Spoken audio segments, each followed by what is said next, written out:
dari mata kuliah Filsafat Hukum Islam.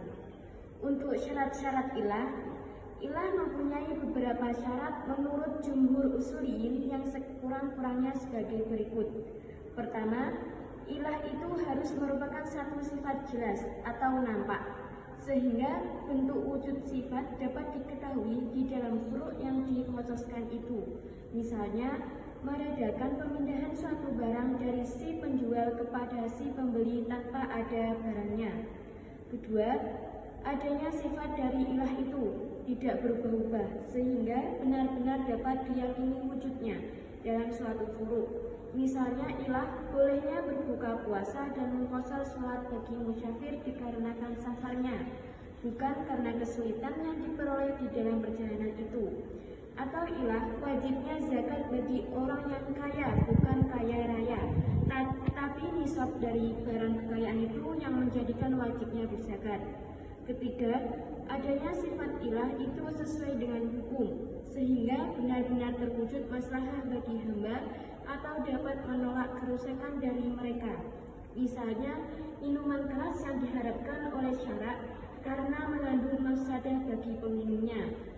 Keempat, ilah tidak hanya terdapat dalam asal saja, tapi haruslah berupa sifat yang dapat pula diterapkan pada masalah-masalah lain dari asal itu, seperti hukum-hukum khusus yang berlaku bagi Nabi Muhammad SAW tidak dapat dijadikan dasar hias.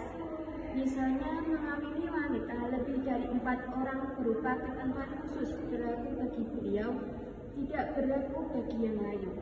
Kelima, ilah itu mengandung motivasi hukum, bukan sekedar atau tanda-tanda atau indikasi hukum.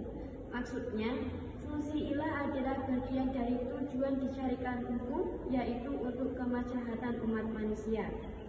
Keenam, ilah itu merupakan sifat yang sesuai dengan hukum, artinya ilah yang ditentukan berdasarkan analisis mujtahid sesuai dengan hukum itu.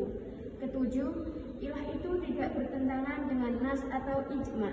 Kedelapan, ilah itu bersifat utuh dan berlaku secara timbal balik. Maksudnya, apabila ada ilah, maka hukumnya ada, dan sebaliknya, apabila ilahnya hilang, maka hukumnya hilang.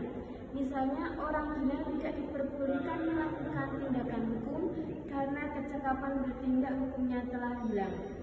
Kesembilan, ilah itu tidak dapat belakangan dari hukum asal, artinya hukum telah ada baru datang ilah kemudian. Kesepuluh, hukum yang mengandung ilah itu tidak mencabut hukum faru yang akan dicari hukumnya melalui hias. Ke-11, ilah itu tidak terdapat dalam hukum syarak. Yang ke-12, ilah itu tidak bertentangan dengan ilah lain yang posisinya lebih kuat. Yang ke-13, apabila ilah itu diistinbatkan dari nas, maka ia tidak boleh menambahkan nas itu sendiri. Dan yang terakhir, ilah itu bisa ditetapkan dan diterapkan dalam hukum Islam.